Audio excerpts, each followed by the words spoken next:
Mounaragam എന്നൊരൊറ്റ serial കൊണ്ട് മലയാളികളുടെ പ്രീതി പിടിച്ചു പറ്റിയൊരു താരം തന്നെയാണ് മലയാളികളുടെ പ്രിയ നായികയായ ഐശ്വര്യ റംസായി.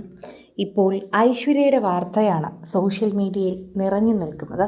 സോഷ്യൽ മീഡിയയിൽ എല്ലാവരും ഏറ്റെടുക്കുന്നത് ഇപ്പോൾ ഐശ്വര്യ ഏറ്റവും ഒടുവിൽ പങ്കുവച്ച ഒരു ചിത്രമാണ്. പ്രത്യേക രീതിയിൽ തന്നെ തമിഴ് രീതിയിലെ ഒരു ചടങ്ങാണ് ഐശ്വര്യ കാണിച്ചു തന്നത്. ചേച്ചിയുടെ മകന് പൂമാലയിട്ട് മടിയിലിരുത്തി മൊട്ടയിടിച്ച് കാതുകുത്തുന്ന ചടങ്ങിനാണ് ഇപ്പോൾ ഐശ്വര്യ റംസായി എത്തിയിരിക്കുന്നത്. അവരുടെ ആചാരപ്രകാരമുള്ള ഒരു ചടങ്ങാണിത്. ആ ആചാരമാണ് നമ്മൾ കാണുന്നത്. ഒരു പ്രായത്തിനുള്ളിൽ തന്നെ ആൺകുട്ടികൾക്ക് മൊട്ടയടിച്ച് കാതുകുത്തും. അതും അമ്മയുടെ സഹോദരിയുടെ മടിയിൽ വെച്ചായിരിക്കും ഇത് നടത്തുക. അമ്മയുടെ വീട്ടുകാരെ വെച്ച് തന്നെയായിരിക്കും ഇത് നടത്തുക എന്നതാണ് ഏറ്റവും വലിയ പ്രത്യേകത. ചിത്തി എന്നൊരാൾ അവിടെ ഇല്ലെങ്കിൽ മാമായുടെ മടിയിൽ വെച്ചായിരിക്കും ഇത്തരത്തിൽ ആൺകുട്ടികൾക്ക് ചടങ്ങ് നടത്തുക. ഐശ്വര്യ അവിടെ ഉള്ളതുകൊണ്ടും ഐശ്വര്യയ്ക്ക് ചടങ്ങുകളോട് വളരെയധികം ഇഷ്ടവും വളരെയധികം ബഹുമാനവും ഉള്ളതുകൊണ്ട് അന്നത്തെ ദിവസം ഐശ്വര്യ അവിടെ എത്തിയിരിക്കുകയാണ്. സഹോദരിയുടെ മകനെ മടിയിലിരുത്തി അവിടെ ആ ചടങ്ങ് നടത്തിയിരിക്കുന്നു. കാതുകുത്തലും അതുപോലെ മൊട്ടയടിക്കലും ഒക്കെ ഒരു ചടങ്ങായി ക്ഷേത്രത്തിൽ വെച്ചാണ് നടത്തുന്നത്. ഇന്നയാളുടെ മടിയിലിരുത്തി പരസ്പരം പൂമാല ചാർത്തി ഒരു വിവാഹത്തിനുള്ള ഒരുക്കം പോലെയായിരിക്കും ആദ്യം തോന്നുക.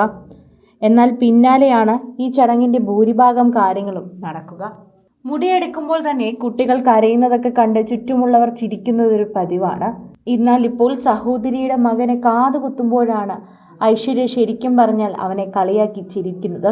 വലിയ കുട്ടികളാരും കരയില്ല, നിനക്കല്ലേ കാതുകുത്തണമെന്ന് പറഞ്ഞത്, പിന്നെ എന്തിനാണ് നീ കരയുന്നത് എന്ന് ഐശ്വര്യ ചോദിക്കുകയും ചെയ്യുന്നു.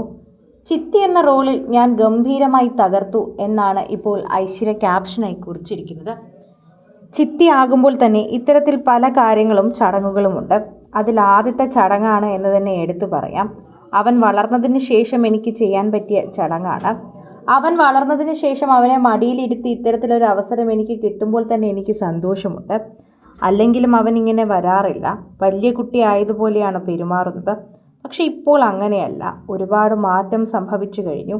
ഈ ചടങ്ങുകളൊക്കെ ഇപ്പോഴും നിങ്ങളുടെ അരികിൽ ഉണ്ടോ എന്നാണ് ഇപ്പോൾ ഐശ്വര്യ തന്നെ ചോദിക്കുന്നത്. മൗനരാഗം എന്നൊരൊറ്റ സീരിയൽ കൊണ്ട് തന്നെ മലയാളികളുടെ പ്രീതി പിടിച്ചു പറ്റിയ മലയാളികളുടെ സ്വന്തം കല്യാണിയുടെ വിശേഷങ്ങളാണ് പ്രേക്ഷകർ ഈ കേട്ടതും കണ്ടതും. സോഷ്യൽ മീഡിയ ഉപയോഗിക്കുന്നവരെല്ലാവരും ഐശ്വര്യ ഒരു തമിഴ് നടിയാണ് എന്നും തമിഴാണ് സ്വദേശമെന്നൊക്കെ മനസ്സിലാക്കി തന്നെയാണ് സ്നേഹിച്ചത്.